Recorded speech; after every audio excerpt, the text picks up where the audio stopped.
Okay, we'll go ahead and get started, and hopefully more will join in here as they get the opportunity.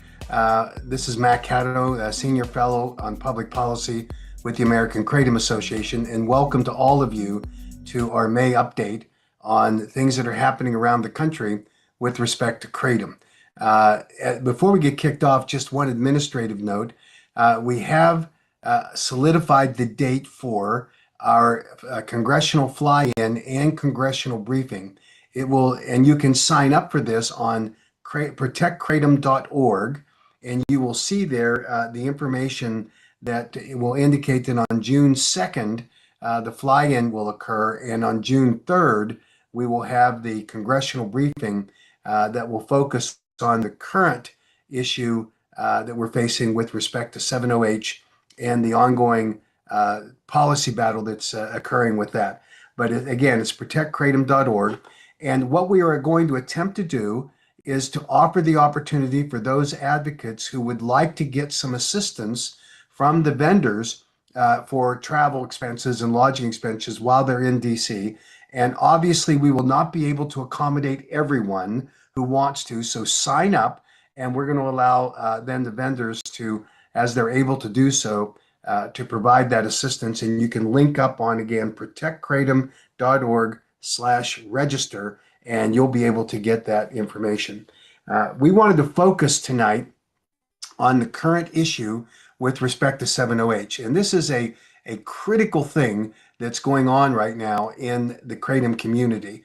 The bottom line, and there cannot be any kind of explanation one way or the other, is that there is no middle ground on natural kratom leaf policy and 7-OH. None. And there is also no legitimate argument that we should not want to ban any product that with respect to 7-OH. I hear this. I hear people say, oh, we don't want to ban anything, when in fact the reality is that none of us in this particular situation would want to in any way create any kind of confusion about what we are for and what we are against. And we have influencers in this community, and they should not be doing this, but they're confusing consumers on this very issue. They're doing the same thing that the 7-OH manufacturers did when their products were introduced in what we're now learning in 2021, where they marketed their products as kratom, deceived consumers, and then played it out as saying, oh, well, it's just the natural version and just a different, more powerful version of all of this. It is silliness for us to be able to pretend, for anyone in the kratom community, any influencer to pretend that, oh, they're the same, and we really don't want to be judging people. We don't want people to feel like that we're trying to cut them out of the availability of any of these products. It is ridiculous for anyone to think that that is a good policy position for anyone to be taking. These influencers are the Pied Pipers leading consumers to danger. Would any of us argue to totally legalize the market for synthetics like fentanyl and nitazines? We know that they're harming people. We know that there are people dying as a result of it. That is true today for 7-OH. And yet there are well-meaning but completely wrong in terms of that argument. They're being made, arguments being made by some of these influencers. Stop listening to them. Hold them to account. Make sure they understand that you're not going to play the game with them just because they have some within their groups that are advocating for the continued legal availability of 7-OH products. I also want to address something that I keep hearing. It's disappointing, but in reality, again, one of those things that are not true, and it's being done in order to promote the actual agendas of some of the sub-players in the industry, and that is the criticism of advocates. There is no question that since 2016 that there has been a long, exhausting battle, but I have not seen any dramatic reduction in the number of advocates who are willing to put their names on the line, who are willing to show up at hearings. There are occasions where state legislatures and local governments will provide no realistic notice or they hold the hearings at impossible times. And there are occasions when you go to these hearings and the witnesses are not even given the opportunity to testify. That happened to me just this past week when I traveled to South Carolina, and I sat through a litany of witnesses that were promoting 70H and against it. And then in the end, they didn't hear any of the advocates, and I wasn't able to speak either. It is disappointing when that happens. But for critics to say, and I'm being specific here with the BEA people who are saying that, oh, we've just lost the enthusiasm within this community. They simply had to sit in that audience of the South Carolina hearing and see the number of people that were advocates for the natural kratom leaf plant. They were the majority of the people that were there. And I see that over and over again. I will not abide, in my opinion, with anyone who wants to, in order to promote their organization, and I'm talking about the BAE group, obviously with Robin Graham, that to me needs an apology. Not try to excuse it, not try to explain, and not have others that surround her saying, oh, what she really meant to say was. That criticism is misplaced. And I, for one, applaud the various kratom advocates that are out there fighting the battle and showing up at these hearings, emailing their legislators and these local government officials, because without them, we would be losing these battles. And we are always in the recruiting more advocates, but to criticize existing ones just to inflate your own organization makes no sense. I can tell you that the state and local battles that we're now having to engage in are all about 70H. If 70H didn't exist, we would probably be at 30 states, maybe more, that had passed the Kratom Consumer Protection Act. But instead, we're having to answer questions, having to stand before legislators and have to explain the difference, to listen to state officials in the executive branch, as I did in Tennessee when I was testifying, and the chief law enforcement agency at the Tennessee Bureau of Investigations sat at the next table from me and testified that, in fact, that the kratom was kratom created euphoria, that you couldn't test the difference between 70H and natural leaf kratom. A litany of misrepresentations that materially misled the Tennessee legislature and led to our demise in that. Without 70H being on the table, we wouldn't have had this problem. We would not have lost the state of Tennessee. We would have been able to fight the battle that's legitimate, which is that natural kratom leaf products are safe. The science documents that the FDA's position currently on natural leaf kratom products versus these chemically manipulated 70H products augurs for 70H products to be scheduled under the Controlled Substances Act and not regulated. And yet we hear these people beating their chests and saying, oh, we really should not judge people. We shouldn't call for bans. We certainly wouldn't advocate that people should have access to fentanyl or nitazines. Why do we do it for 70H? Because they're exactly the same. I was at the CHAMP show, which is the Alternative Products Trade Show, this past week. I saw, as I walked from one 70H booth to another, the very products that the 70H advocates are saying they're no longer supporting being on the marketplace. Sublingual tablets that you chew them and they dissolve in your mouth, they bypass your gut, they go right to your mu-opioid receptors through the bloodstream.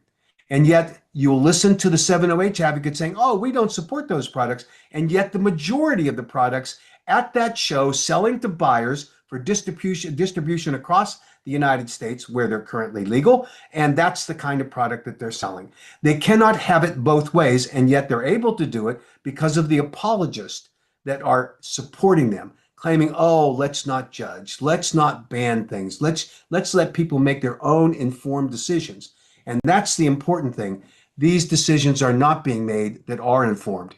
In fact, when I talked to the booth attendants at the CHAMP show for 70H products, the overwhelming argument was these are powerful products, far more powerful than kratom. They help you with the pain, with acute and chronic pain. They help you better than kratom does. These are therapeutic claims that are unique to 70H.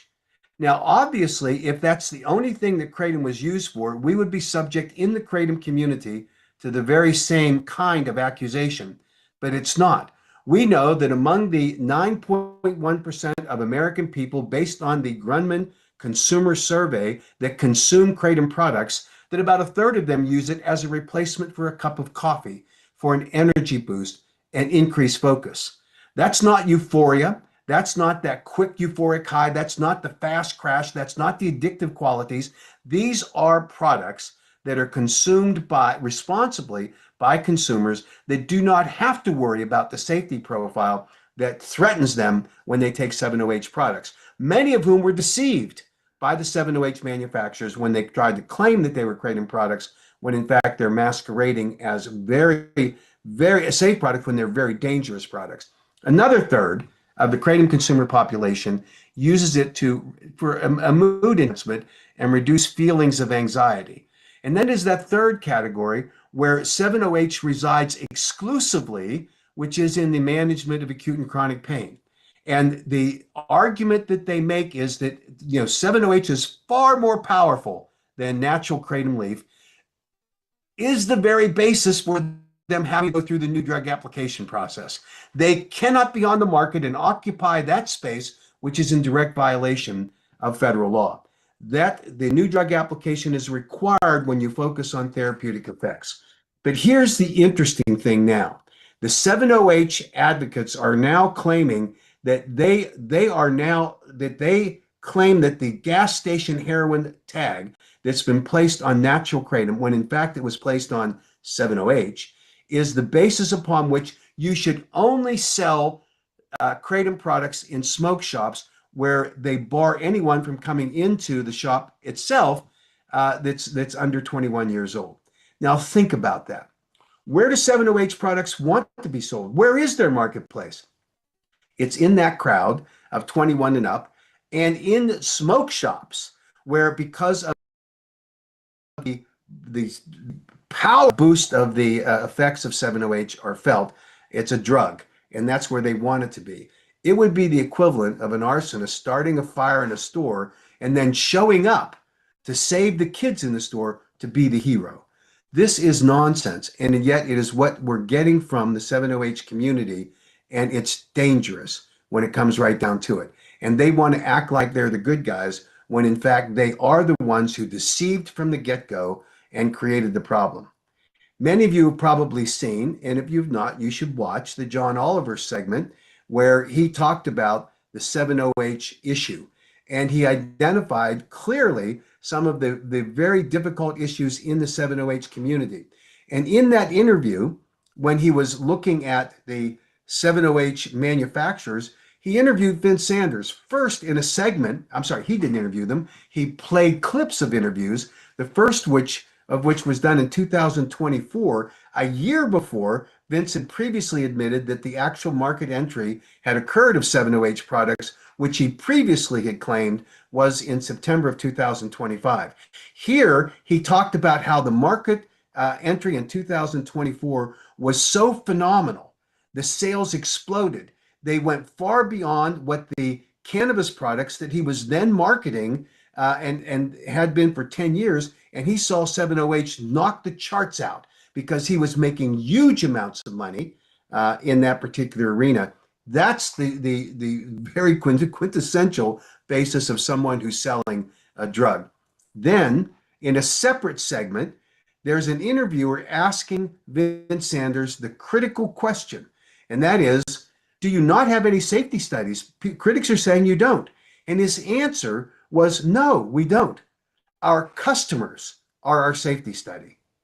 Now, John Oliver appropriately makes a big deal of that because it should be something that's a big deal.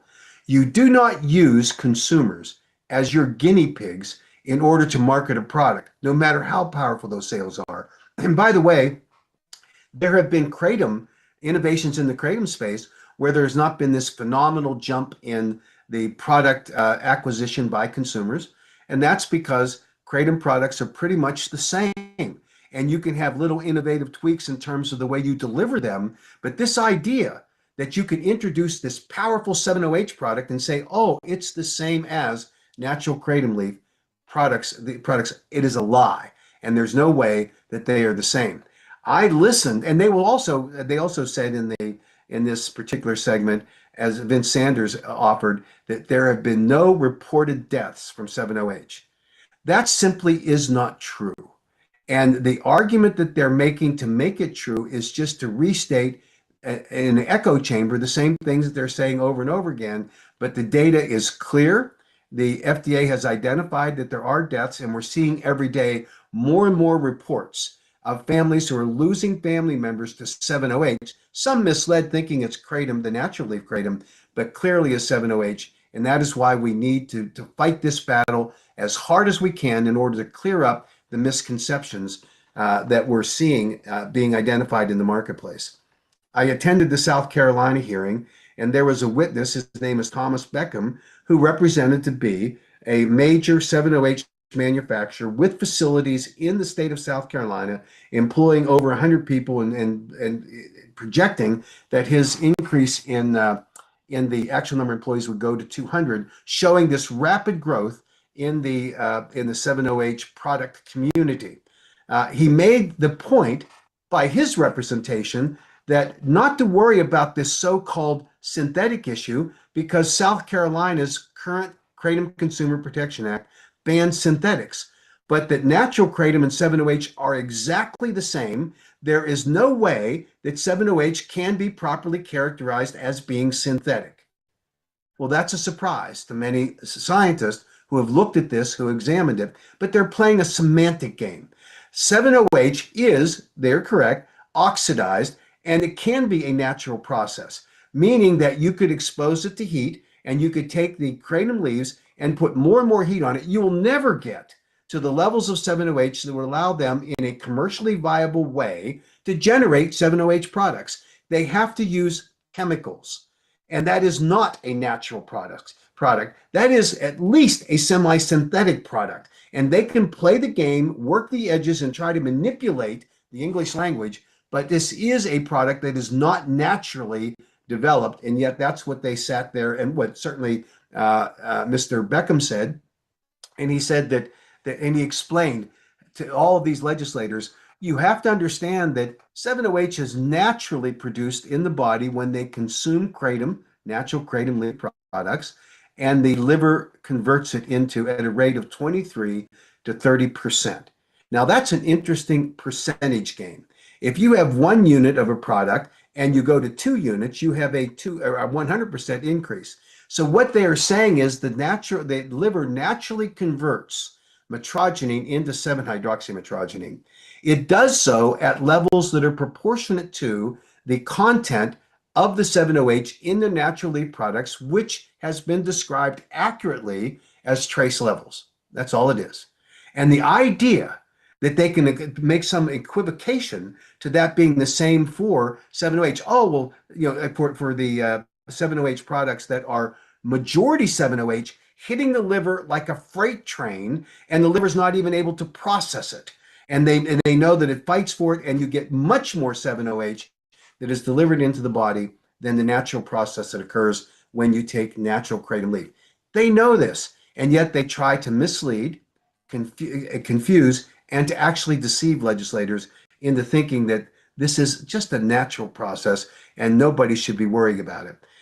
One of the heart lobbyists in New Hampshire provided testimony, and it was mirrored by Mr. Beckham, and Mr. Cleveland said that he explained to legislators, you have to understand that as evidence of the fact that 7-OH is safe, that the Florida Attorney General's emergency rule on 7-OH, which banned it, was going to lapse, and that as of June 1st of 2026, it would be gone.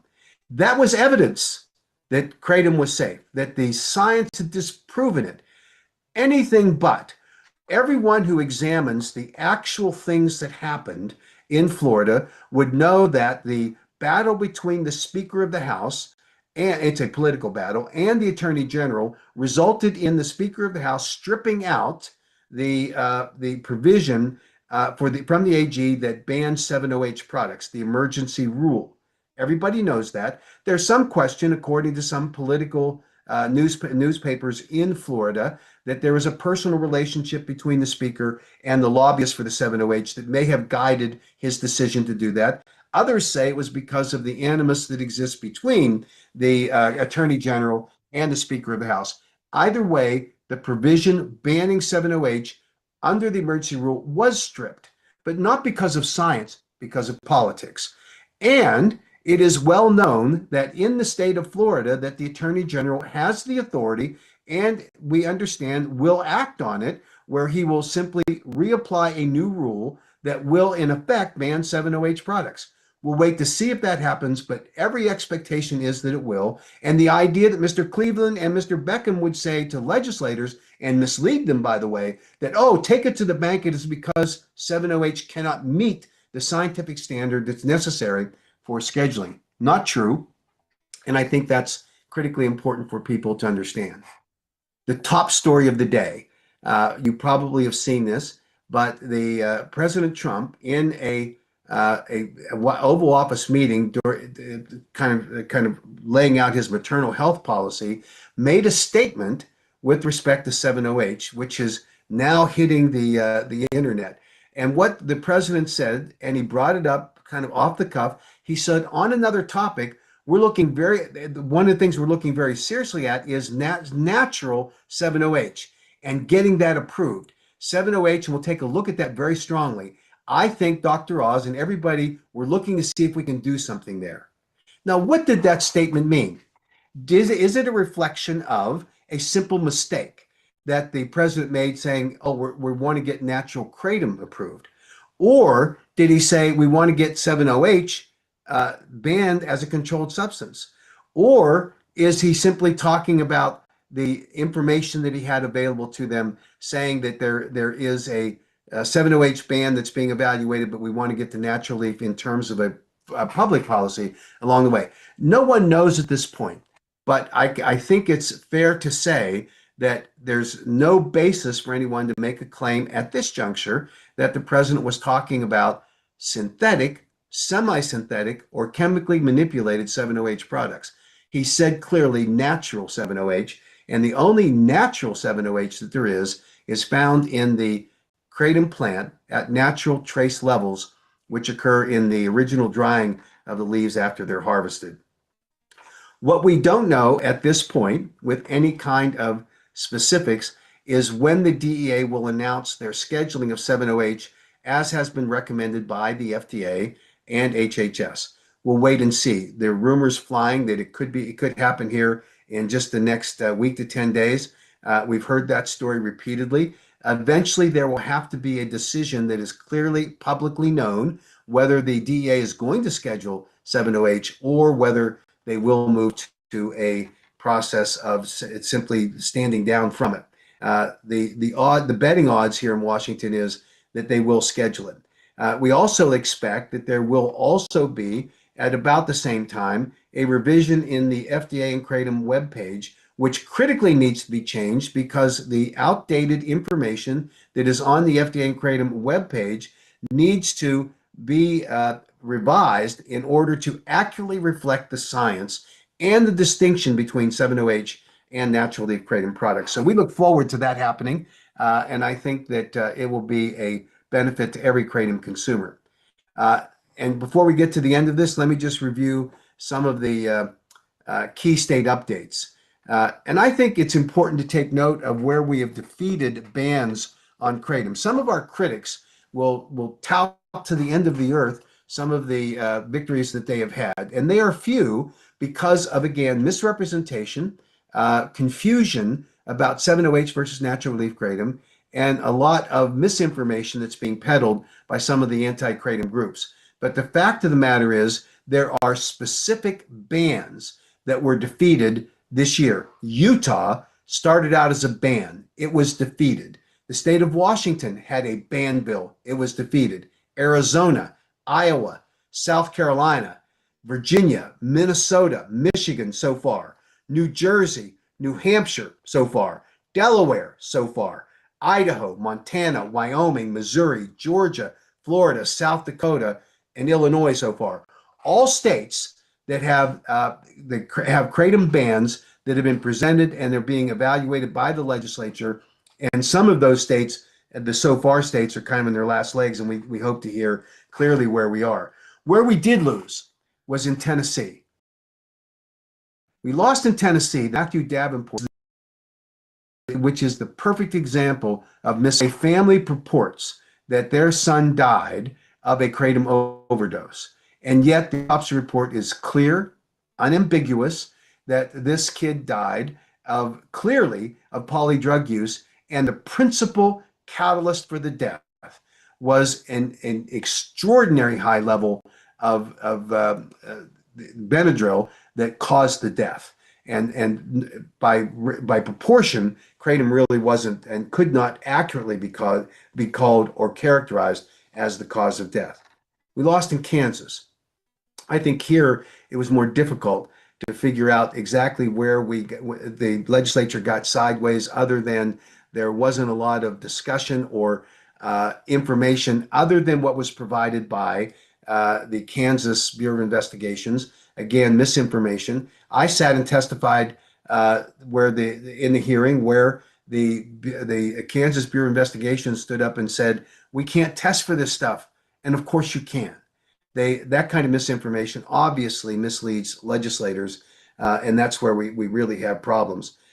We lost in Kentucky, but then got a lifeline. And that lifeline is that the governor properly recognized that in the last day of the session, a kratom ban was slipped into a revenue bill without a single hearing, with it no public testimony and no legislator evaluation of whether or not this ban should have actually taken effect. And so the governor is inclined to allow for the enactment date to be pushed by a year, so that we can go through a legislative session where all of regular order hearings can be held, scientific evidence can be presented, and the impacts of on kratom, a kratom ban, can be articulated by kratom consumers. So we think that that's going to be really important. We have some challenges ahead as well. We know in the state of Nevada that the Board of Pharmacy conducted a work session on kratom. The interesting thing about that work session is that the advocates for the ban dominated the actual discussion in the work session. And when you had an expert like Jack Henningfield present his information, he got 3 minutes and no questions. And then it was a unanimous vote. And that was sort of the disappointing construct of the way that they evaluated kratom. And of course, the Board of Pharmacy in Nevada has had a long-standing issue with kratom where they wanted to ban it.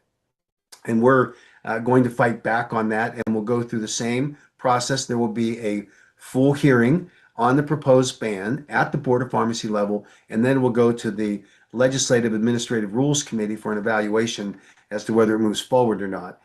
We have a similar situation in Ohio, but a glimmer of hope there, in that the 70H rule, which is now permanent, has gone through the legislative process, or the hearing process and the legislative process, and it's expected that it will be enacted there as a 70H ban. The proposed rule, regular order rule on banning metrogeny, has not even commenced yet, and so we think that there may be some room there for negotiations before we have to even go through that process.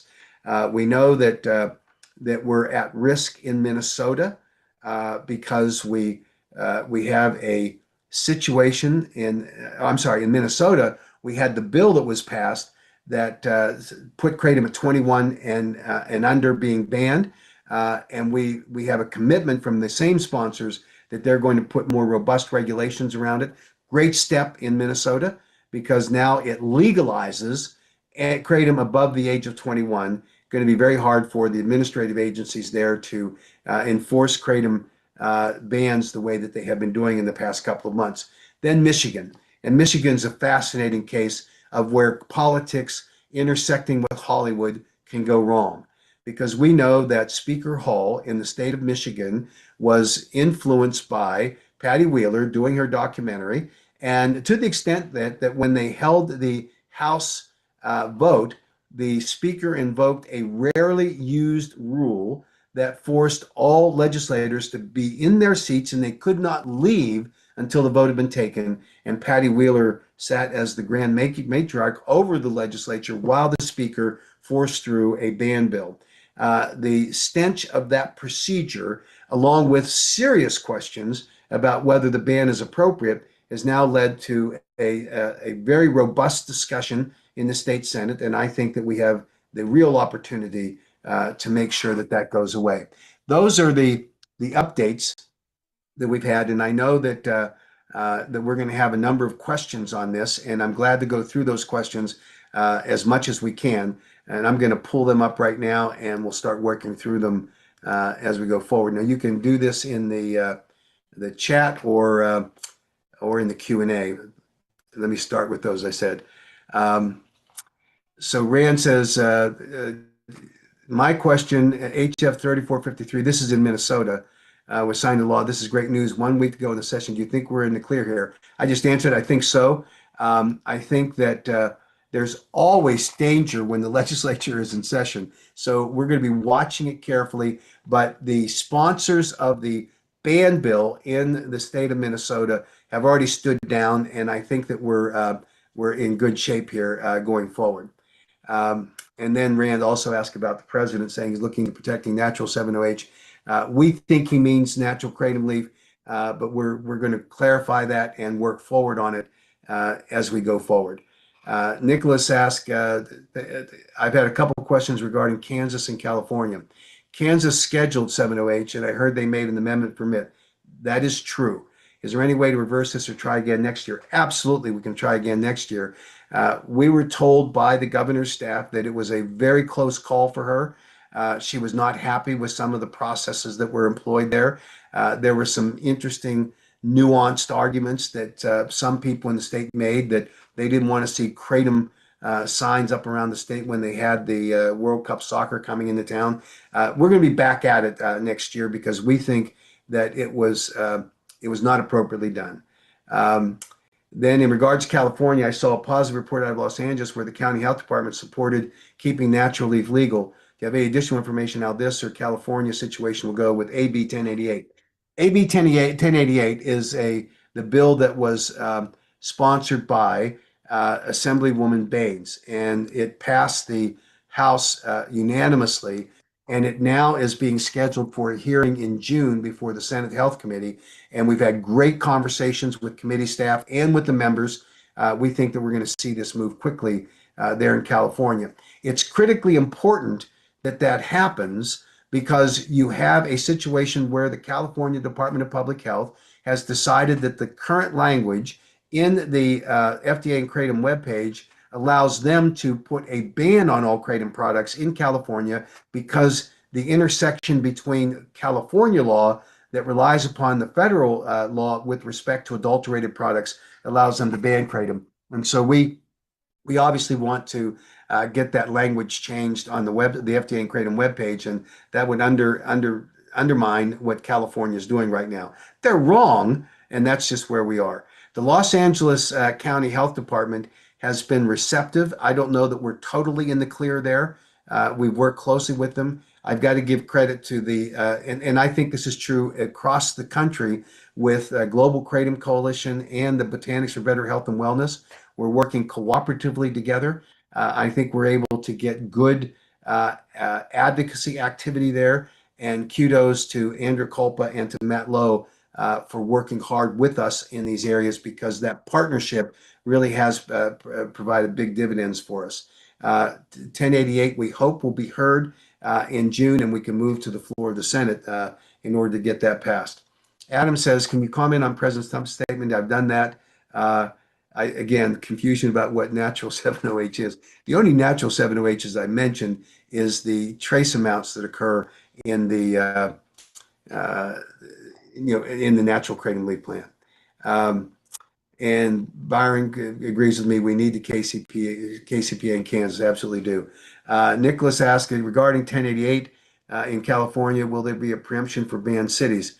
Also, will CDPH crave lawsuit affect 1088 or the future of kratom?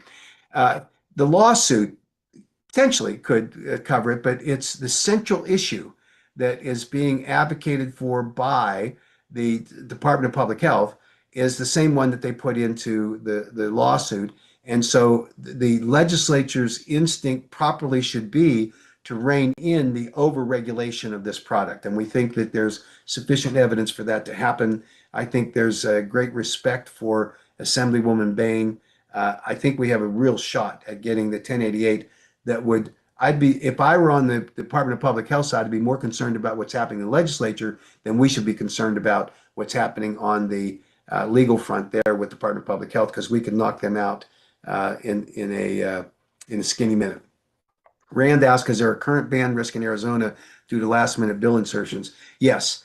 The current situation is that the House sponsor of the KCPA, which will strengthen the existing KCPA, has made the commitment that he is not going to allow the bill to proceed if they A, put a ban in, or B, they put horrible restrictions on the sale of kratom products that are designed to be an effective shadow ban. Excuse me, I just was diagnosed with pneumonia, so I'm struggling a little bit.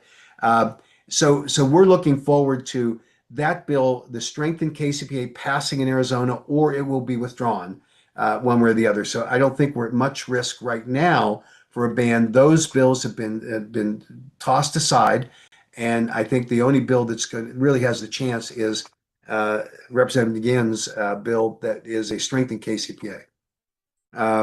Answered Nicholas there. Gary says Georgia approved natural kratom and is going to ban 7-OH products.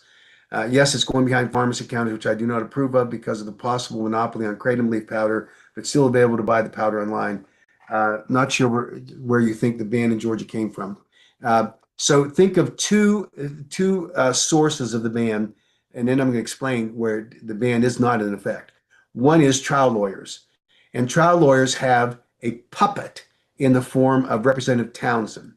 Representative Townsend started out with a ban proposal because that's what his puppet masters want him to do.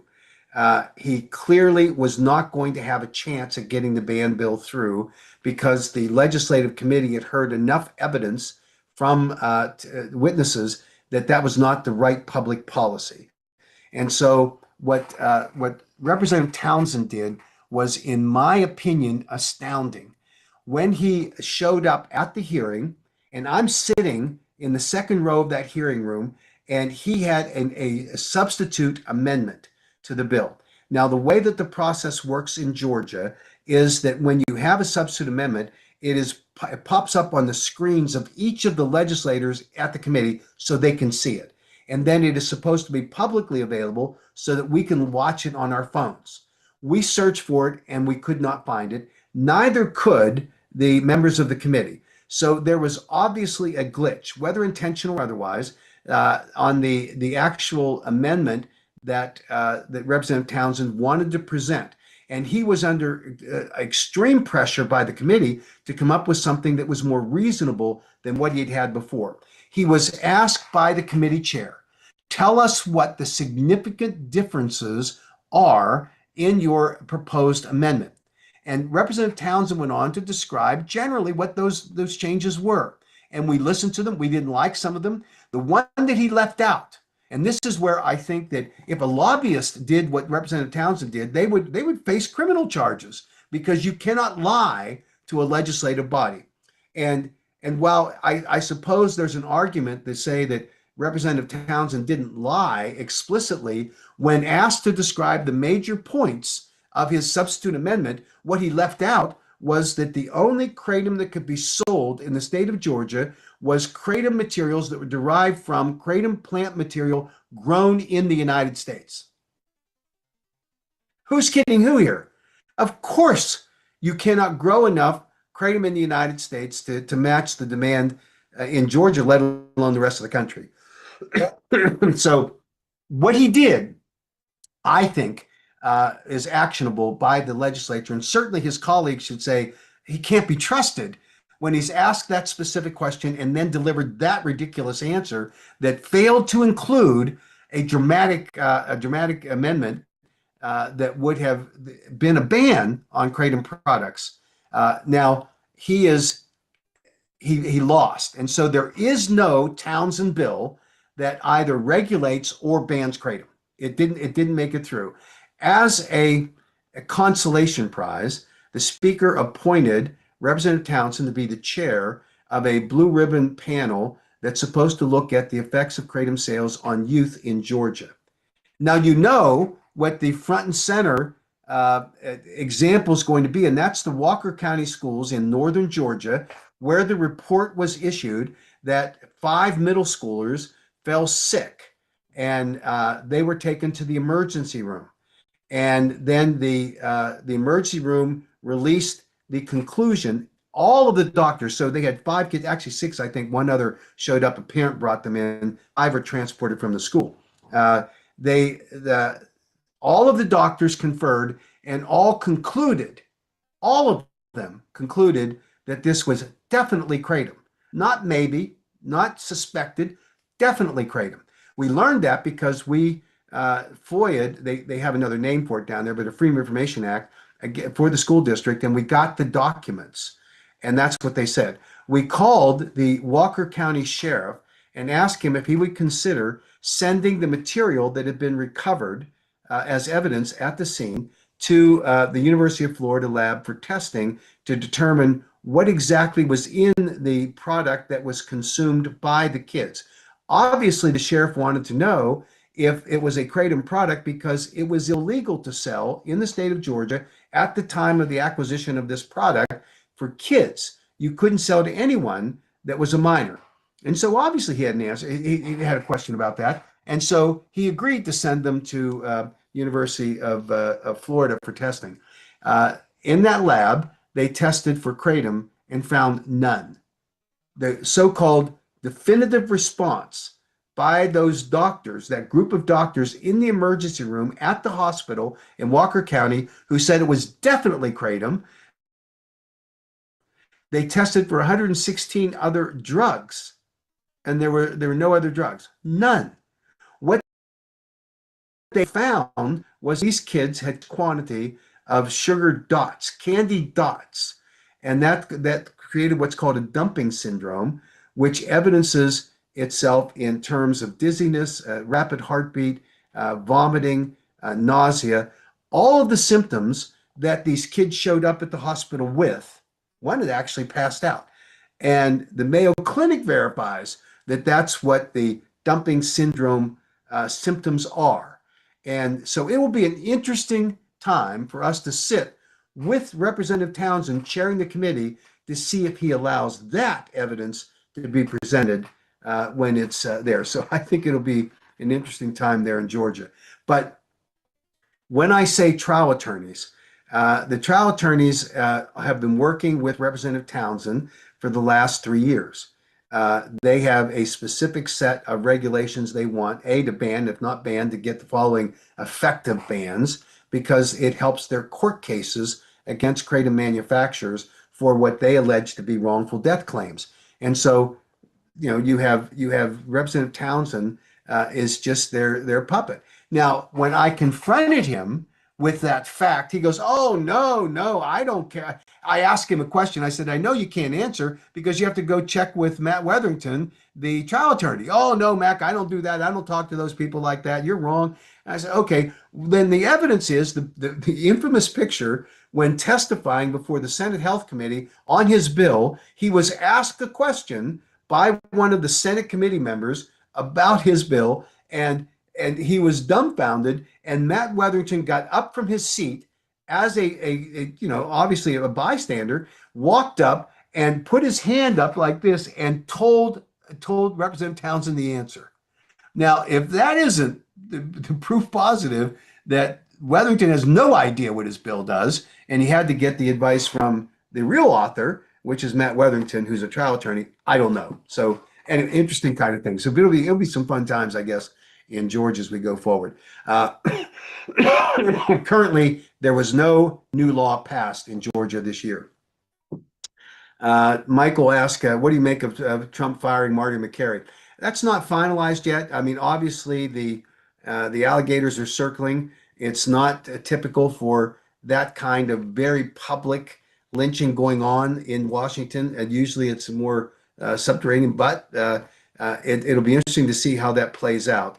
On the assumption that Commissioner McCary is going to be fired or gets a chance to resign, it doesn't mean that the change in the FDA's posture on naturally kratom versus 7-OH will change. That's a policy that was obviously influenced heavily by HHS Secretary Kennedy, and I don't think that they could stand to retreat from that.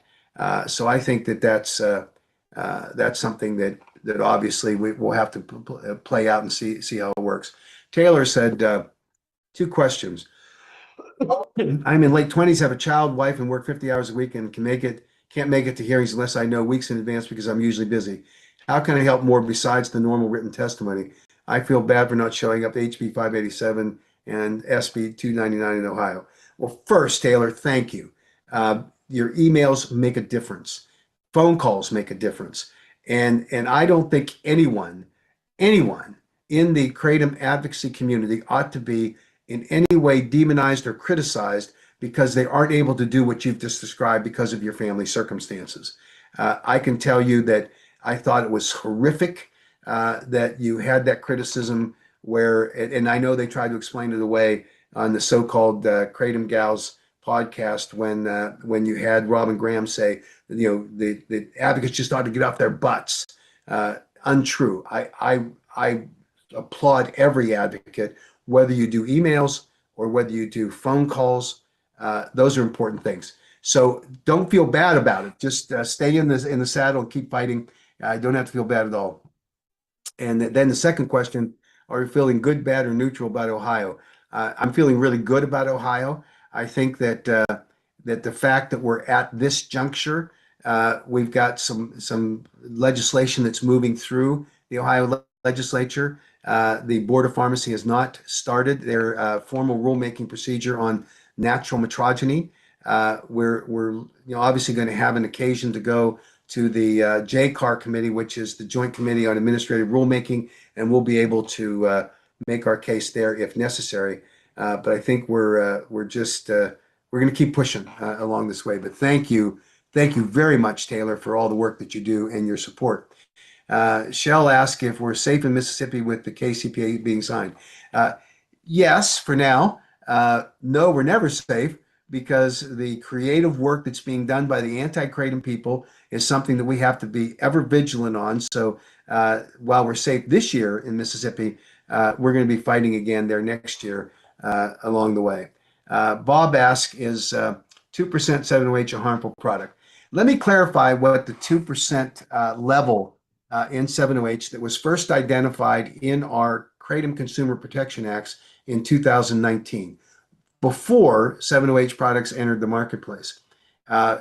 When we evaluated what the levels of 7-OH were in the natural kratom plant material in consultation with scientists, what we found was that none could be greater than 2%, unless it is then chemically manipulated or semi-synthetically derived or synthetically derived. You can't get to that level. And so 2% is not the absolute standard. It says anything above that is a problem. The real standard ought to be 1 milligram per serving. So if you have anything at 2% or less, is it a harmful product? I would say no, because that is the level at which it naturally converts at the highest level from natural conversion. It's really not a problem. Benjamin, you've raised your hand. I'm gonna hit you. Hopefully that elevates you to be able to talk. And if support can help us with this, because you've been persistent, Benjamin, fire away. You have to unmute yourself. I've been talking to law enforcement on social media, trying to get the word out there. There's just so much misinformation on social media, and I just feel like that's like a really valuable thing right now to get out there, method to get our message out. I agree. If you can engage with, particularly in the local communities in the states, with law enforcement officials, they are the most powerful enemy that we have when they testify and say we should ban this stuff, because the more they know, the more they understand the distinction between natural leaf kratom and synthetically or semi-synthetic or chemically manipulated 7-OH. And remember, there's a lot more on the market now. It's not just 7-OH, it's sudendoxil. And then beyond sudendoxil, they have these MIT 8, 10, 12, 16, 18. And then beyond that, you have the MGM 15, 14, 15 and 16. And they're totally chemically derived. So Benjamin, great effort, and I encourage everyone to do what you just described. Engage at the local level and at the state level with your law enforcement people to educate them. And it maybe you have to be persistent, but just call them up, chase them. I've talked to many law enforcement officials across the country doing exactly that. Just find them, and the first level is when you see them say something on a Facebook post or a social media post. That's the way you find them and say, "Hey, I'd like to talk to you about it," and take that opportunity. So thank you very much for your doing that, Benjamin. Then continuing on, Alexander says, "Do you think the removal of Martin McCary will be negative?" I think I've answered that. First, I think that we're. You hear me? I didn't know it was going to put my voice on like. So who is this? So thank you very much for.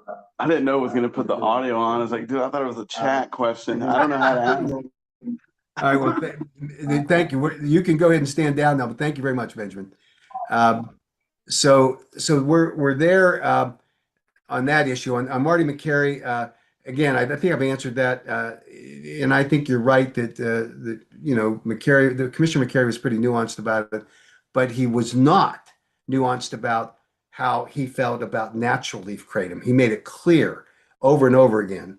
Shannon says, "I'm in Michigan. Other than making calls, or anything I can do, is there specific science I can send to senators?" Yes, I think every phone call you make and every email you send to the senators is critically important to just reinforce that the ban bill that was passed by the House Speaker and cracking his whip was the wrong thing to do, and absolutely stay in working hard at getting these state senators to stay in the position right now that they're in, which we think is to work through on this. Kim says, "My concern, if we continue to demonize 7-OH, some have already made the leap that it is so dangerous and risky, we must remove the source of the plant. Has this been considered?" Absolutely, it's been considered. And Kim, with all respect, that's not the right way to look at this. There is no room, as I said at the outset, for there to be people that have created out of whole cloth a whole new product, and they're demonizing the kratom plant. They're the ones who entered the marketplace deceiving consumers, saying it was kratom. They're the ones who manipulated the marketplace to create products that were sold under the guise of kratom that captured and addicted millions of people, certainly hundreds of thousands of people, that now justify their marketplace. So I don't feel that there's any room for people to say, "Oh, let's just let them do it." So that's my opinion on that. And if so, what's the balance? There isn't any balance. This is it's like I said at the outset, we wouldn't advocate for fentanyl because it's synthesized, or the other products that are now killing people to be not scheduled because they're dangerous. And according to the FDA, these are full-blown opioids. 7-OH is a full-blown opioid, not to mention sudendoxil and all the other follow-on products that I've talked about. What should make you nervous, in my opinion, is that you have people that have no scruples that are out there advocating for products that they know are opioids, and yet they excuse it by saying, "Oh, but it's helping people." And they really have the pathway that is readily available to them to simply file as a new drug application to go onto the market. What they could also do is what kratom vendors have done, manufacturers have done, is to apply for, under the DSHEA Act, a new dietary ingredient notification. But 7-OH can't do that because their whole claim is therapeutic benefits as opposed to a dietary supplement or botanical supplement that the DSHEA Act is designed to do. So I think that the clarification about these two products is one's legal, one's natural, one has limitations on the alkaloid content of the products, and one is a semi-synthetic or chemically manipulated product that is harming people. That's the distinction, and I think that's the best way to look at it. Um, Byron says, here in Kansas, they passed on the back end of an omnibus bill that was going to pass. How can we band together here in Kansas or nationwide? Well, we're doing both. We're going to be fighting, excuse me, we're going to be fighting next year in Kansas to bring the bill back, and hopefully we'll get something done. Deborah asked the same thing about Tennessee. We made our best case to the governor. Uh, we have had conversations with leading legislators in Tennessee that said they wish they had known about the autopsy findings with respect to Matthew Davenport. We thought we did a pretty good job of showing that. I think in the rush of business, maybe some legislators missed it, but more importantly, legislators are now hearing about the hundreds of thousands of Kansas consumers that are now blocked from and criminalized by this bill. And so I think there's an opportunity for us to have a more robust discussion in the next legislative session going forward here.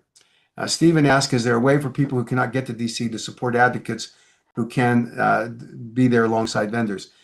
Yes, and this is, I should have mentioned this. There are many occasions in past fly-in days where some of the advocates share their resources to select one of their group and help them fund coming to DC. It's an expense, obviously. So we encourage you to do that. We have some vendors hopefully will sponsor it. There's no way that we can sponsor as many advocates who obviously would like to come to the fly-in. And so for those that are able, willing, and wanting to do it, for those that aren't able to take the time or resources or can't take off work, please support other advocates that are going and help them out financially. I think that would be a great thing to do. Angela says, thank you for all the great news. Well, I'm glad we were able to deliver it. When I say there's a glimmer of hope in Ohio, did you mean just to ban 7OH only, or are there new developments threatening natural kratom recently? What I meant, first off, 7OH is banned in Ohio under the new emergency rule by the Board of Pharmacy. The glimmer of hope is that the regular rulemaking, it was not an emergency rule that was filed by the Board of Pharmacy. They may not proceed with that. That's the glimmer of hope. And it's largely because of the legislative efforts that we're making to develop a fully rationalized KCPA structure that allows for the proper regulation of kratom in the state of Ohio. Stephen asked, do we have a date on AB 1088? It's early June, I'm told, but we'll be able to update that as we go forward. Dion makes a great statement. California Department of Public Health has gone rogue. They have.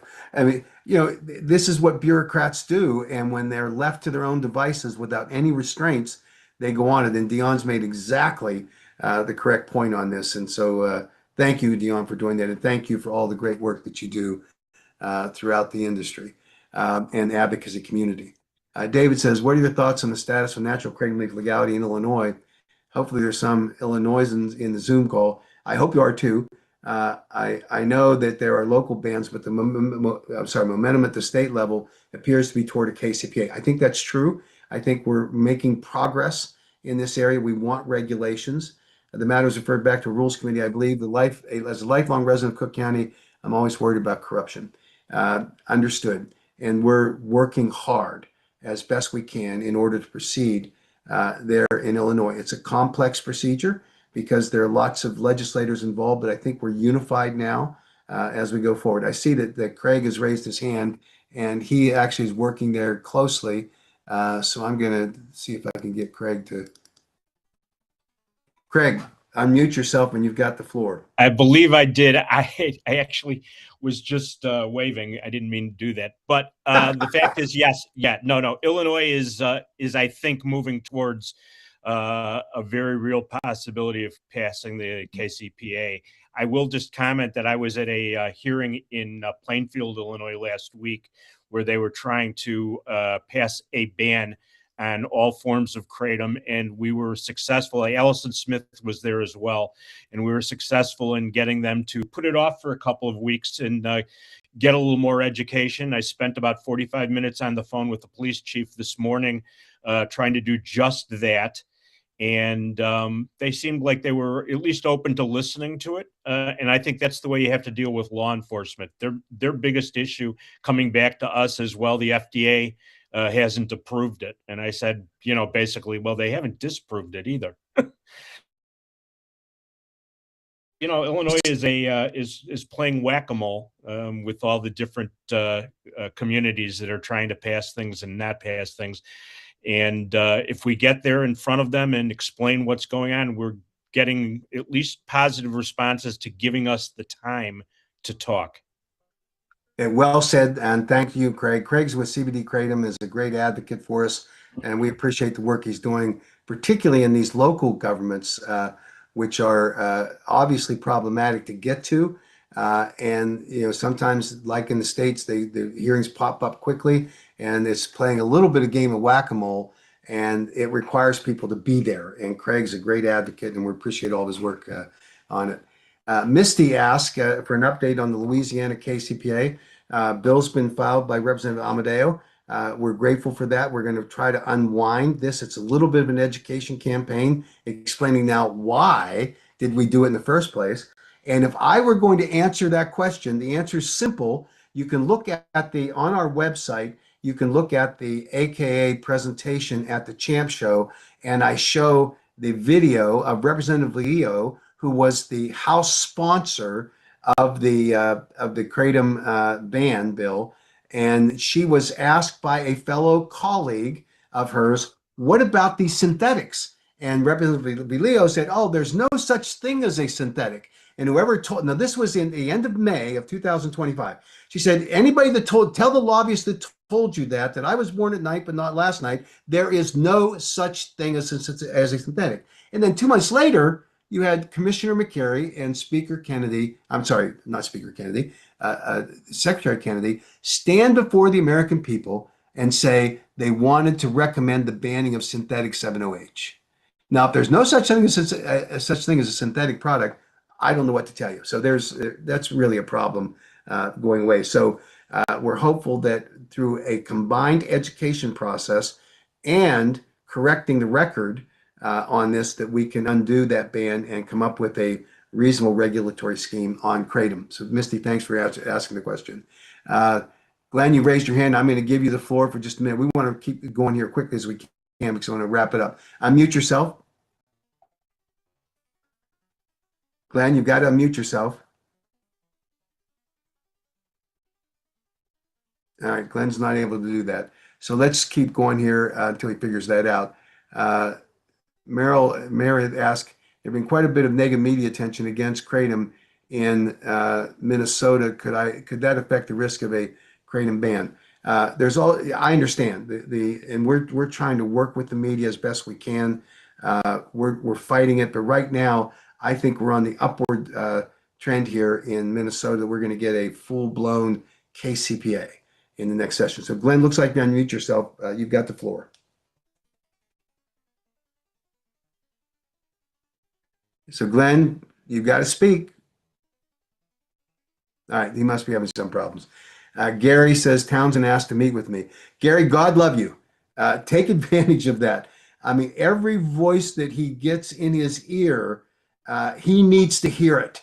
And because he likes to just, hear no evil, see no evil. That's the way he operates. And so please take advantage of that. And if you need any help, I'm glad to join you. If you like. I've had many conversations with him.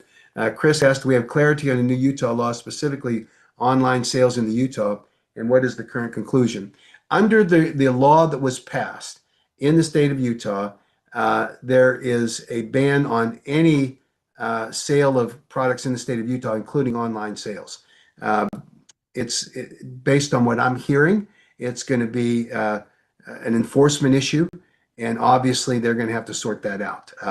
But right now, technically, you are banned from sales in Utah currently, and we're going to hopefully fix that next year. Because right now in Utah, you can buy it at a smoke shop. It's craziness, and yet that's what we came up with because of Senator Mike McKell, who obviously is beyond the pale, in my opinion. John Shinholzer, you're good to go. And let's see if we can get you up here so that you can. So can I get help getting John up here so he can unmute himself and go? John, I'm trying. I'll see if the support team. Oh, here you go. So There you unmute. go. You got me now? Oh, we got you. Hey, I noticed I Googled who potential FDA replacements might be, and I see where Brett Garroy is a possibility. Would that be a good thing? So Dr. Joie, when he did the evaluation of kratom, uh, when the 2018 recommendation that had been made by the FDA to the DEA to schedule, and literally on the day before they were going to publish it in the Federal Register, he drove to the Reagan National Airport, caught the DEA administrator, Udom Dillon, in line to get on the plane and delivered the withdrawal letter to him based on a very comprehensive analysis that Dr. Joie had made, where he determined that the evidence and data that was needed to support a ban on natural leaf kratom products was insufficient. He called it embarrassingly poor evidence and data. So the answer to your question, John, is yes. I think he would be a fair-minded, qualified individual. And looked at now from 2018 to today, what we know conclusively is that natural leaf kratom safety has been, the documentation has been enhanced, and it is the 7-OH that has emerged as a problem. So I think that Dr. Joie would be an excellent friend to us. He's fair-minded. When he was first called by the chief of staff at HHS to take a look at kratom, his response was to the chief of staff, "I don't know what kratom is, but if the FDA says it should be banned, they're probably right." And the chief of staff, his name was Brian Harrison, said, "Well, I don't like when I asked them the questions about their death data, I didn't get a good answer.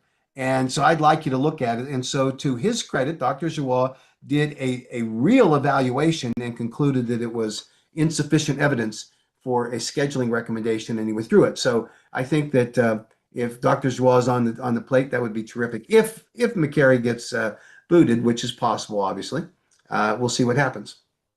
Thank you. Great. So Bob says, I believe you came to South Dakota and supported a 2% limit of 7-OH in kratom. I'm a pharmacist. Are you willing to tell me that kratom with no more than 2% 7-OH is a safe product with no 7-OH toxicity? Bob, no, I'm not going to tell you that. What I'm going to tell you is that any product that has a kratom product that has more than 2% of 7-OH in it, that it clearly, absolutely clearly is a manipulated product chemically or synthetically derived. That's what I'll tell you. And what I can tell you is that anything below that level has a much lower safety profile for within acceptable tolerances recognized by the FDA, that naturally occurring levels of 7-OH in natural leaf products are not going to present a safety hazard of any significance. Everything potentially can be dangerous, as you know, as a pharmacist. So in this particular case, when you look at the dose finding study that was done by the FDA, contrary to what Senator McKell in Utah said was funded by industry, that was a lie. It was funded by, and he told that lie to his fellow legislators. What we have today is that dose finding study determined that at 12 grams, they had no significant adverse event, only nausea, which was also experienced by the placebo cohort. So, Bob, I think your point is well taken that anything can, in fact, pose a potential threat to the safety of a consumer, which is why, and I urge every consumer to look at the labeling on a product, because the labeling requirements that are mandated by federal law for the manufacturer of whatever product form that the kratom product is in, whether it's a powder or a capsule or a pill, very few of those, or if it's in a tincture, that it has to have a recommended serving size backed up by the safety data that shows there's a reasonable basis for safety.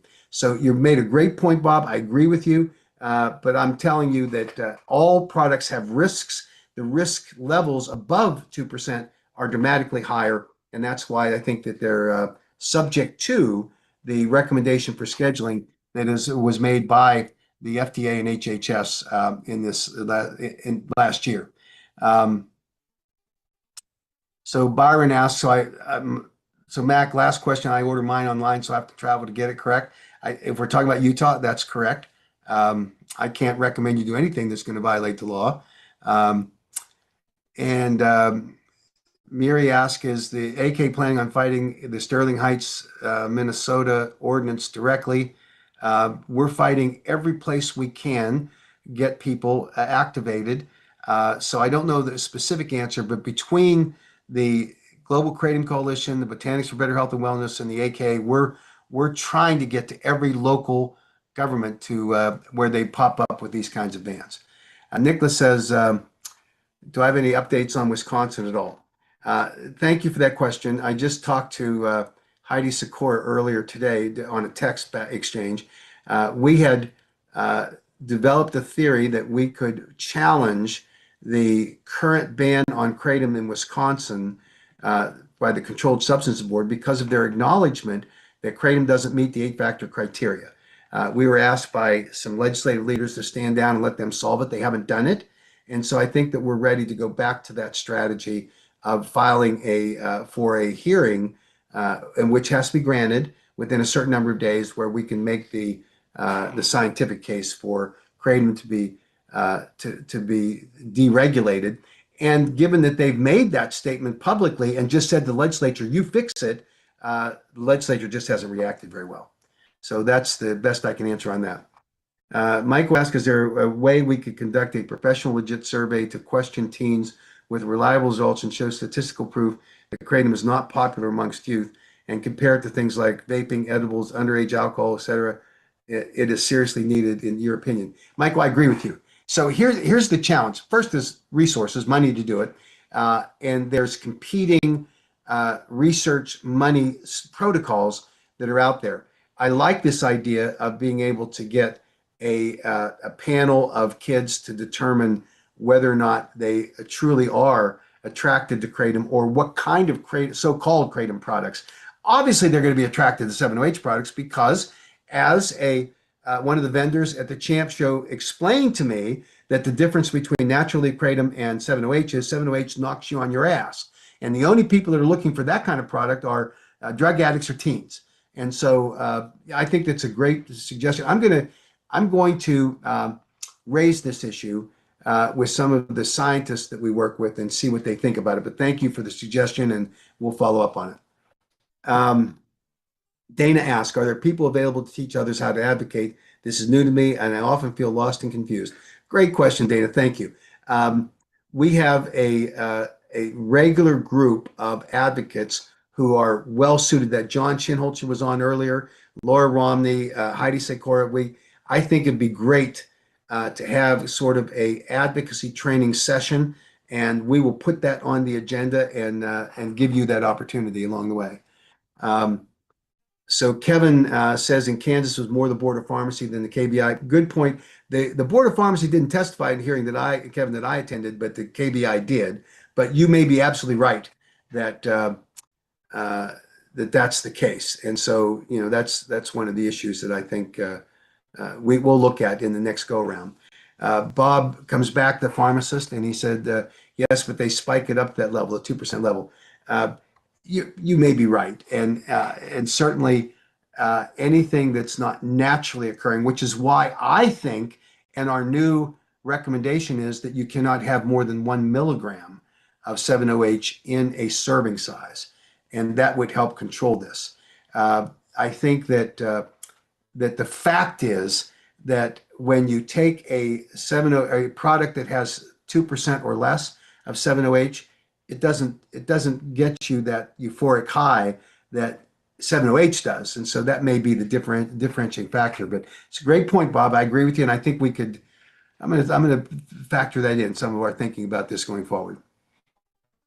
Nicholas says, in Texas, how can we safeguard adult access to natural kratom here? Lieutenant Governor is going after hemp. Kratom is also in the crosshairs. Excuse me. So Nicholas, here's a great news.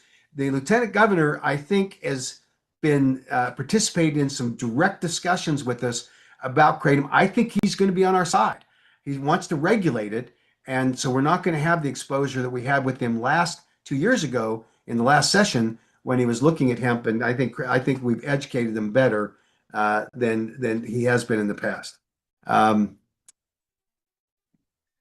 Bob says, what is the percentage strength of metrogene in kratom? This depends on the product formulation, but in the natural kratom leaf, metrogene makes up about 66% of the, on average, of the kratom plant material of the 50 some alkaloids. There are some leaves that are harvested too soon.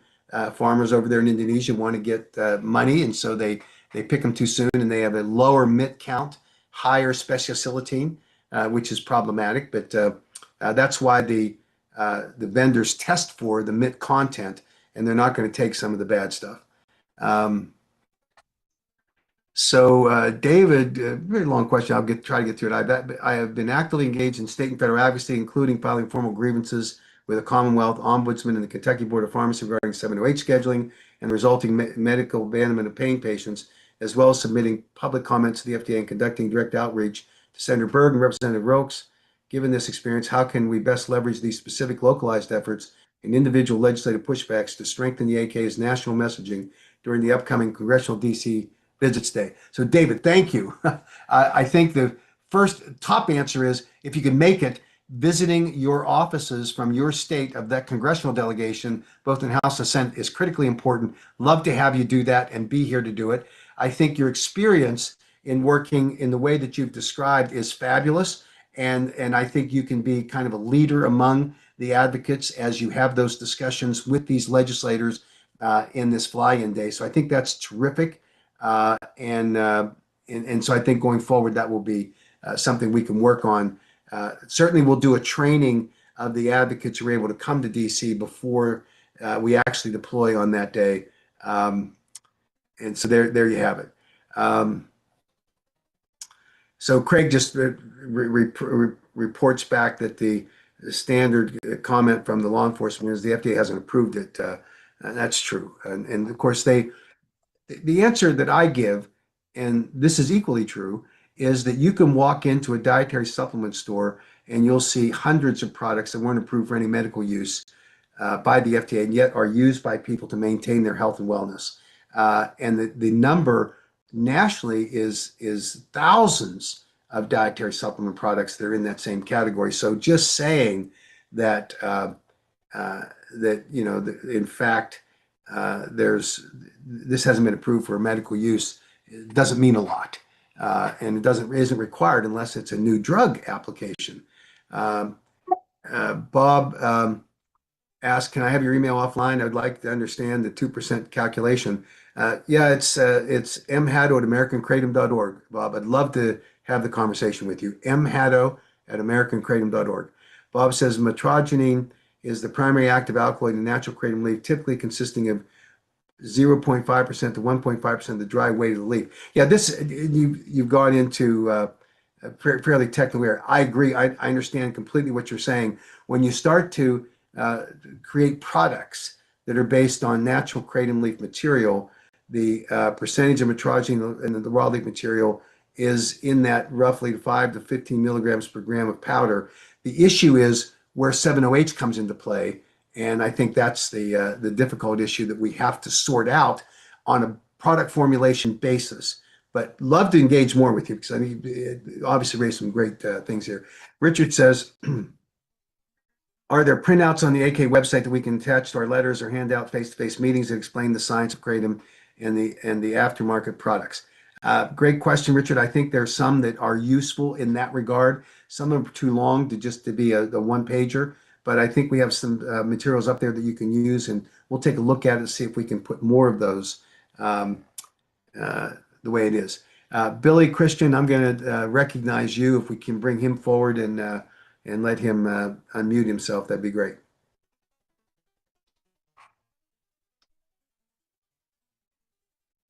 So I'm hoping someone's going to help us on this end.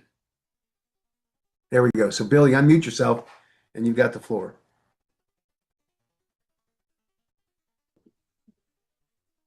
Can you hear me? I can.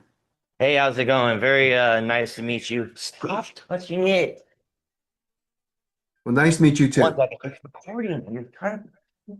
Sorry about that. Okay. Okay, yeah. So I just wanted to weigh in a little bit on all the information that we have on like stuff for this scenario. Okay. Yeah, so I know that it was intentional for people that tried to make this 7-hydroxy. They were known and they were told that this is not the correct alkaloid to do extractions at that level. And certain companies did it on purpose, even though they knew um a lot of stuff about it and stuff like that, that it wasn't the right thing to do. And they were doing it to target the industry on purpose and stuff like that. And I think that I know back when they tried to ban kratom in it was like 2016, and everybody went to the courthouses and stuff all at one time and stuff like that. I know that was like extremely effective because there's a lot of stuff they have out right now that they basically are trying to legalize that that they shouldn't be trying to legalize, but yet they're just trying to throw kratom up there to say, oh, this is what you should be fighting against and stuff like that. But at the same time, they're legalizing all these drugs and stuff like that. And so I think that like somehow if we get the information to like Trump office or something like that for him to do it in like an analysis, then I think that they would like actually be able to freeze a lot of this stuff because it's some of the same people that are arguing with him are the ones trying to ban kratom. So another reason why you'd probably want to do it, do an analysis for why are they trying to do this with kratom so bad and stuff like that when they have Mr. Boston's liquor that causes people's organs to, and that's alcohol and stuff. I'm not hating on alcohol itself, but versions like the 99 proof is lethal compared to kratom and stuff like that, as well as, I could go on for all types of other scenarios. And once the people realize and are like actually reviewing the evidence, the ones that are trying to ban this, and then people actually do like a rally, like where we're actually like whatever they did in 2016, where people, because we had to go to the courthouse in Georgia. I didn't make it to Washington, D.C. whenever they tried to ban kratom then, but then we made it to the courthouse, and that did a lot. So I think that, how people went and they all talked and they all went to the courthouse that one time when they tried to ban kratom and stuff like that. So I think that that's like the best move you could possibly do is whatever that is like, the walkout scenario, what we did in 2016, or I don't know if it was like 2014 or not. It was 2016, and yeah, Yeah. absolutely right. You're correct that the deliberate entry into the marketplace by these bad actors was designed to do exactly that. They knew what they were doing. And the best evidence of that is uh, when Vince Sanders was asked by a distributor on a social media post immediately after the ban was recommended on July 29th, 2025. Vince Sanders and the distributor saying, should we take this stuff down? Because it sounds like it's dangerous. Vince Sanders said, no, it's the best advertising we could have. Now, that's not a person who's concerned about the safety that says, oh my goodness, the FDA's determined that my product's dangerous. Maybe I ought to reevaluate. Maybe I ought to rethink this. That's Yeah. not a person who's doing that. That's a person who knows what they're doing just for the almighty dollar. So I think that that's true. And I think your point's well taken that the opportunity to advocate for natural kratom leaf plant is obviously in the halls of Congress, in the halls of state legislators, and frankly, in the boardrooms of county and local state council or town councils. That's where we need to be, and we try to be everywhere we can. So thank you for the efforts you've undertaken. We have this opportunity with our fly-in day on June 2nd, and we're going to try to get as many advocates as we can in place to just go around Capitol Hill telling the true kratom story. So please, Yeah. if you can make it there. Thanks for all of your efforts. I appreciate it very much. Thank So you. I'm going to get to as many as we can. I'm running out of voice, and as I said, I was diagnosed with pneumonia, and they've given me these antibiotics I've got to complete. But anyway, Glenn says there's only one reason 708 is so popular. It is as close to the drug as they were addicted to, likely heroin. I agree. I think that it appeals to and has the effects of people that are drug seekers, and it may not mean that they're doing it deliberately. In some cases, they are. They're not going to find satisfaction with a natural kratom leaf product, but 7-OH delivers that powerful punch that they're missing. Let's see. Jeff says we're blasting out emails every day. Great, thank you very much for all of that. The David says the biggest difference between 7-OH and full-blown opioid like fentanyl is respiratory depression. Fentanyl is a full agonist at the mu-opioid receptor and recruits the protein called beta-arrestin 2. Yeah, people can read this. I understand that. I think that what is happening is it depends on the potency of the product. And when you get to 7.5 milligram tablets of 7-OH, and then you go to 100 milligrams, when you get into tablets, and David, I understand where you're coming from, but you get into a tablet formulation that requires you to take 1/8 of the tablet, and the tablet's only scored for 4s.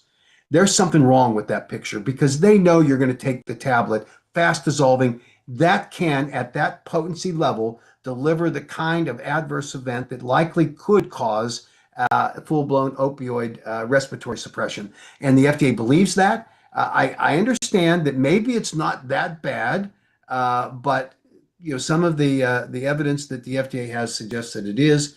And so I think that that's the bottom line. So as we look at this, just look at what's marketing out there.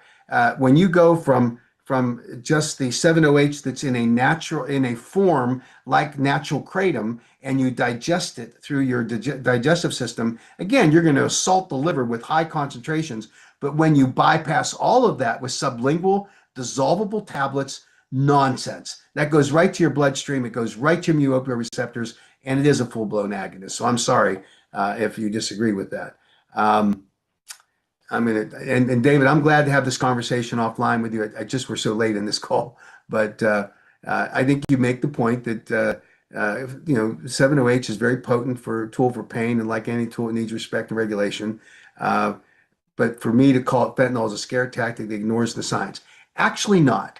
I think that when you look, I didn't call it fentanyl. I said that it is like fentanyl in terms of the way it's being marketed. And we would not advocate for, frankly, you wouldn't advocate for fentanyl to be available to the way that 7-OH people are advocating for it, because fentanyl is proven to kill people. And you can't say because it's natural, because it's just a derivative, whatever the arguments that they want to make, and I hear them all over the map, that's not the way it should be done. So I think that we can disagree about some of this, but you can disagree with me all day long. Go to the FDA and 7-OH website and make your case.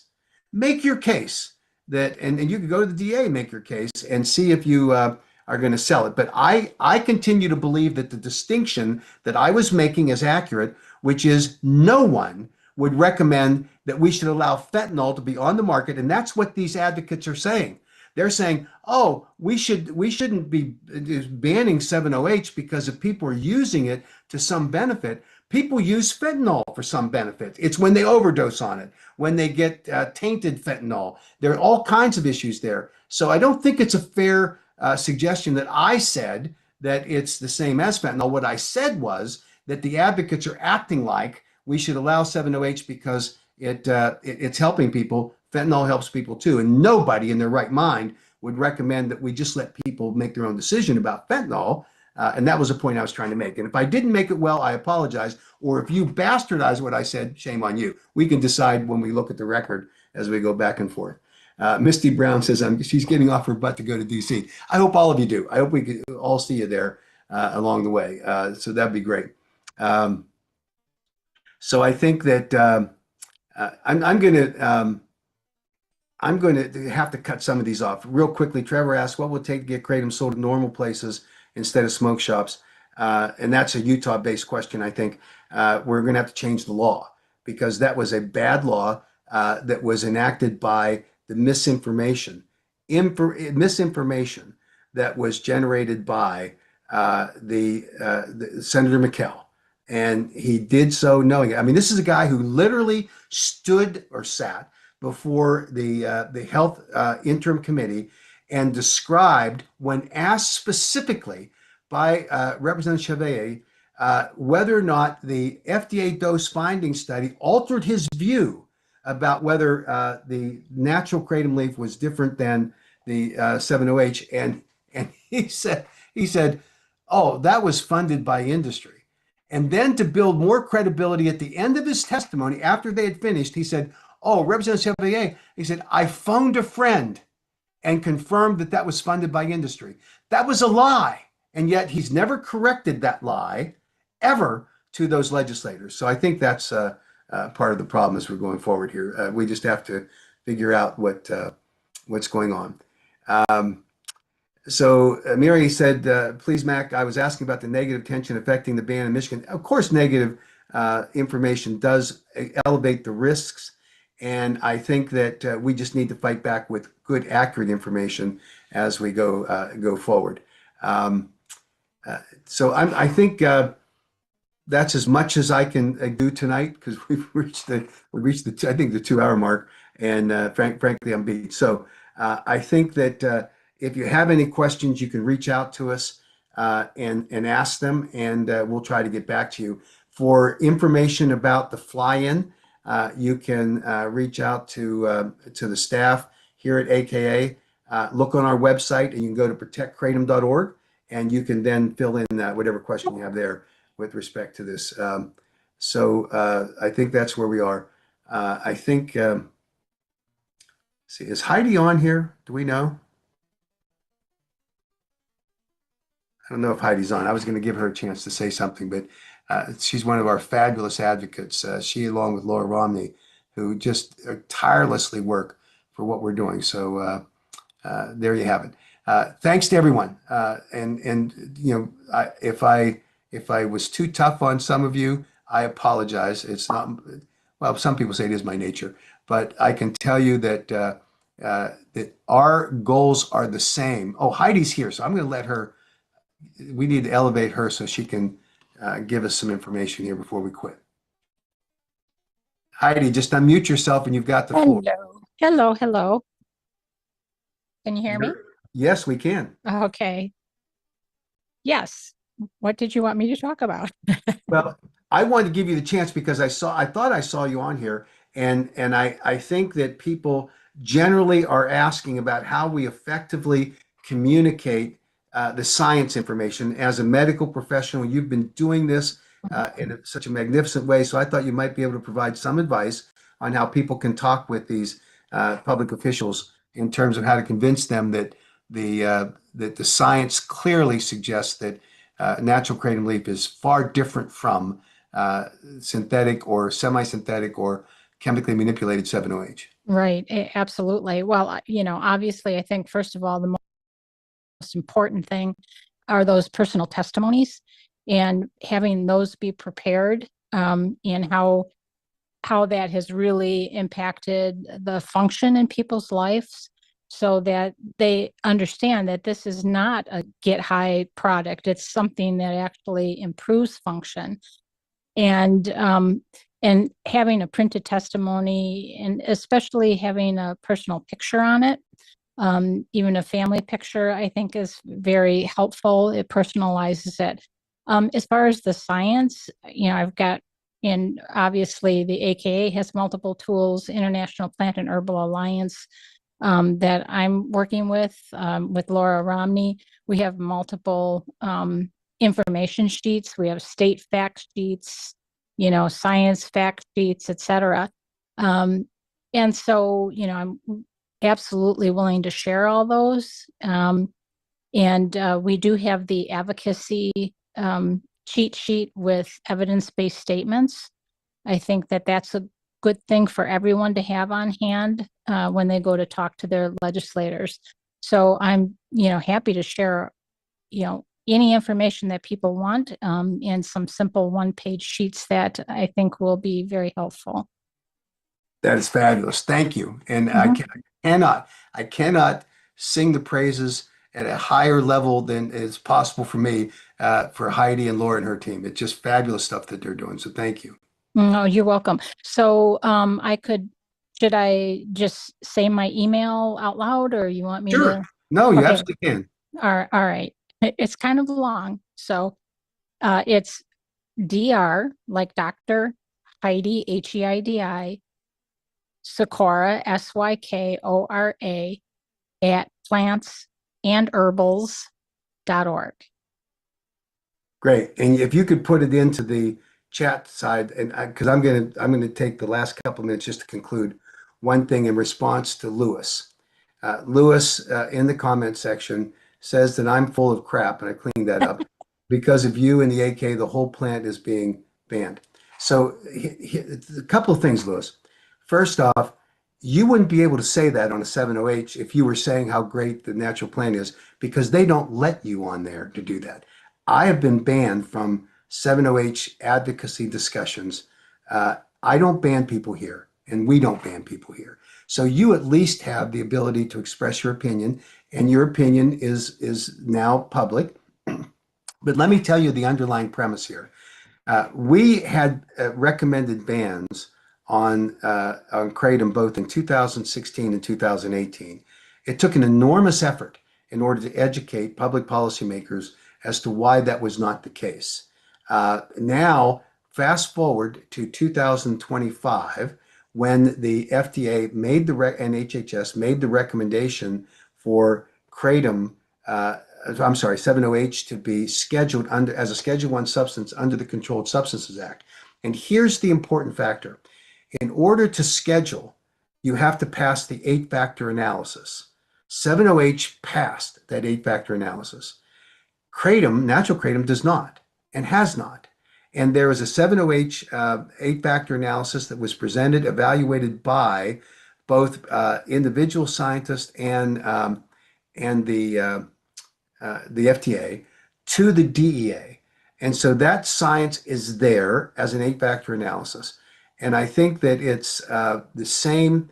I think the important thing here is that when you evaluate whether something should be scheduled or not, you can't say that a chemically manipulated and now a absurdly concentrated and dangerous product like sudendoxil and MIT 8, 10, 12, 16, 18, whatever those numbers are, and then the MGM 15 and 16 that are clearly harmful products are in any way, shape, or form characterized properly as natural kratom leaf products, because they're not. And we are not going to allow the whole thing to get drugged down if we don't step up and say appropriately deal with these chemically manipulated variations of the product. Bottom line. And you don't agree with us, I understand you don't agree with us. But we really need to protect the plant, and we can't do it unless we're willing to fight for the integrity of the plant and not let it be called kratom. Because if the product that you, Lewis, are defending, why didn't they call it a synthetic version or a chemically manipulated version? They called it kratom. They lied to consumers. They deceived consumers. They got them to take a product that they became highly addicted to. Whether it kills people or not, I grant you that that is an evaluation that has to be made by scientists as they evaluate the actual impacts of the product in deaths, whether it's polydrug use or individually 70H products. That needs to be determined by the scientist. But you can't hide behind this comment and say, oh, well, you're just, the fact that you're going after 70H, that's going to ban the whole plant. No, that's the 70H people that are selling that nonsense. And you can see what they say in their advocacy. They say, well, if you're going to ban us, you should ban everything.